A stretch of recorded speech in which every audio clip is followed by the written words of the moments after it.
British Foreign Secretary Liz Truss warns Russia against invading Ukraine. The West will fight together for democracy against dictators, she threatened the Kremlin and China. Britain accuses Russia and China of a global campaign against democracy. They want to export the dictatorship around the world as a service, Secretary of State Liz Truss said at a speech in Sydney on Friday, according to a speech transcript. That's why regimes like Belarus, North Korea and Myanmar find their closest allies in Moscow and Beijing, she said. The global aggressors felt more emboldened than they had since the Cold War, Truss said in her speech to the Lowy Institute think tank.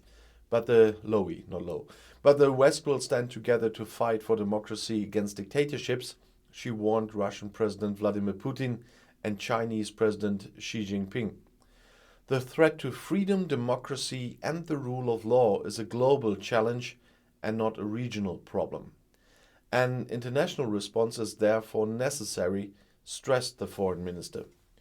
We have to work with partners like Australia, Israel, India, Japan, Indonesia and others, Truss said. And she said, by building closer ties with our friends and bringing other countries closer to the circle of open market democracies, we will all eventually become safer and freer in the years to come. It is time for the free world to assert itself. The foreign minister said to Putin that an attack on Ukraine would mean a massive strategic mistake. The Kremlin has not learned from history. An invasion would lead to a terrible loss of life, as we know from the Soviet-Afghan war and the Chechnya conflict. Britain and its allies stand firmly with Ukraine, Truss assured.